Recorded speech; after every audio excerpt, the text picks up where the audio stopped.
Bienvenue à Temple Bar, quartier mythique au cœur de la capitale irlandaise, Dublin. Alors je ne suis pas ici pour parler de bière ou de folklore, mais bien d'une crise, une crise sans précédent, la crise du logement qui s'abat sur tout le pays.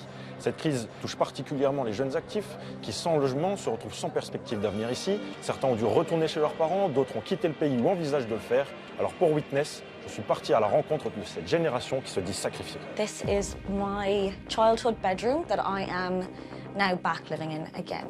The impact of the housing crisis is a generation who are being forced to emigrate again from Ireland. It's really difficult being further away from home, but you know, at least I have a quality of life here that I wouldn't be able to get in Ireland at the moment.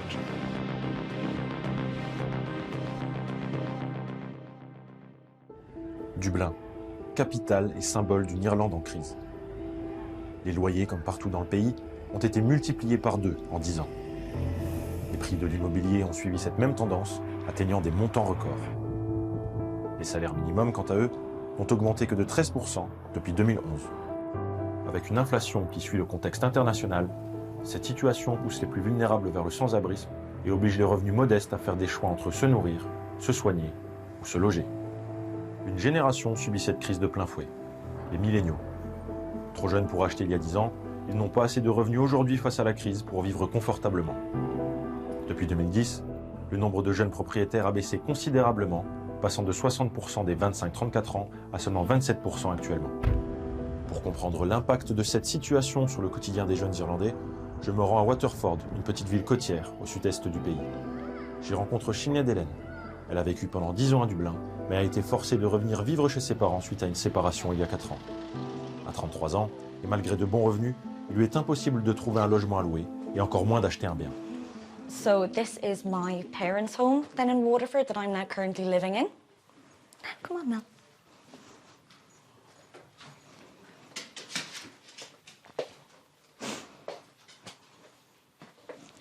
And then this is my childhood bedroom that I am now back living in again. Yeah, so this is essentially the bed that I've had since I was a child, and I've been in this room since I was 5 or 6, I think. Since I've come home, I've really had to re-establish my view of what my future is, because what I had planned or what I had hoped for does not seem as accessible now. When you're in your mid-30s and, you do think about those aspects of your future, meeting someone, having a family, it's very difficult to do that when you're under your parents' roof. I am lucky that I was able to come back to my parents' home, but at the end of the day, it's their home.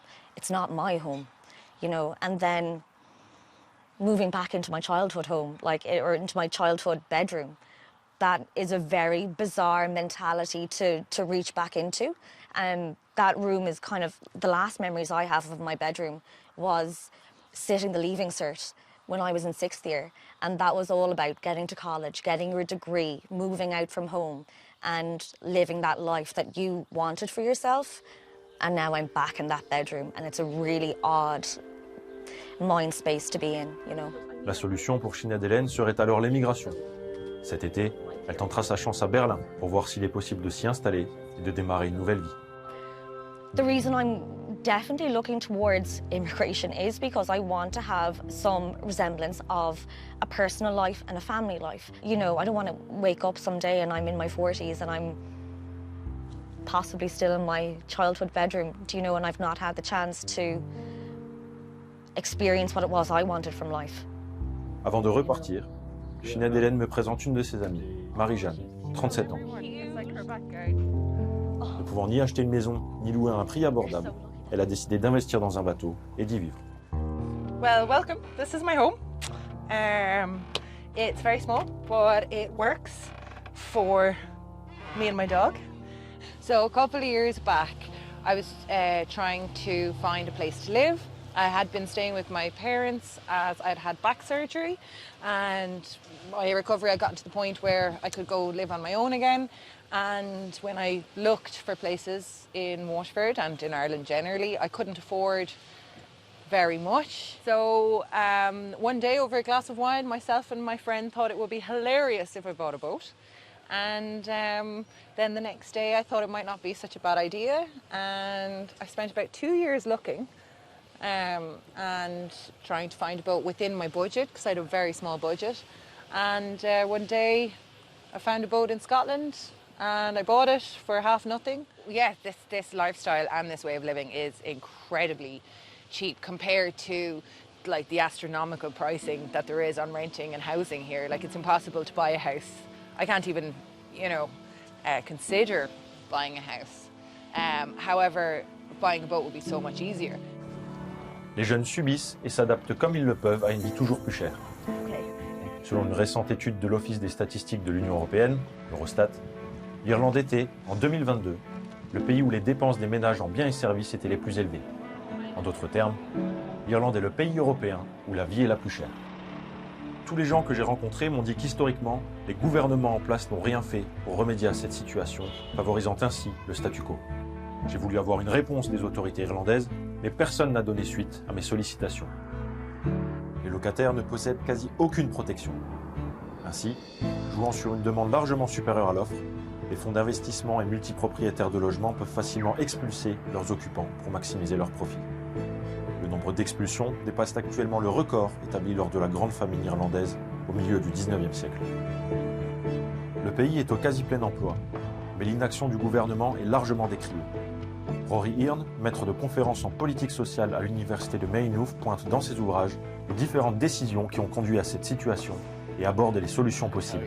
So it's been a case of the property classes protecting their wealth ahead of the younger generations. This has been going on since the financial crash in 2008. And every decision they made, and over the last 6 to 8 years, I, myself and others have been saying they should control rents, they should cap them, they should put in place protections for tenants, but they refused over and over because they said, oh well, that would deter investment.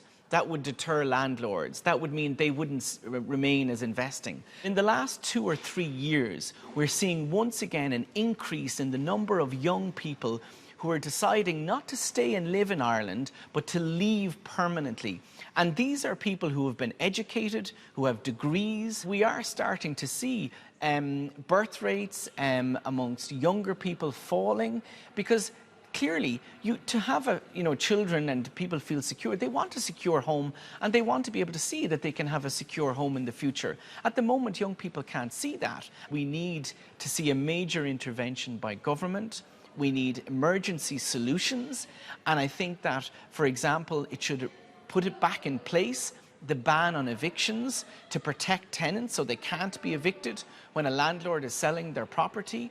I think rents need to be reduced. They need to find ways that they can reduce rents. They're too expensive. And they need to do things like, I think, setting up a public home building agency, a national home building company. I think housing has to be put into our constitution as a human right. There is a huge trauma happening in Ireland because of the housing crisis, and it will have decades-long impacts. L'Irlande subit une nouvelle vague d'émigration, et avec elle, c'est l'identité du pays qui se perd. Et comme Sinead Hélène précédemment dans ce reportage, près de 60% des 18-29 ans envisagent de s'expatrier, avec pour raison principale le coût de la vie et surtout du logement. L'Europe continentale reste la destination privilégiée, mais des pays anglophones comme le Canada ou l'Australie offrent aussi de nouvelles perspectives à ces jeunes Irlandais. C'est à Bruxelles que Connor a posé ses valises. Après un stage en Belgique, il a compris que sa qualité de vie serait meilleure en dehors de l'Irlande. Installé dans la capitale européenne depuis 2021, il n'envisage pas de rentrer pour le moment. I really miss Ireland. Like it's I would love to be there a lot more often than I am. Like I currently only go home about 3 times a year if I even get home that much. But it's like a complicated issue of like, do you want to live life or do you want to kind of be at home for, family reasons or like just in terms of being there?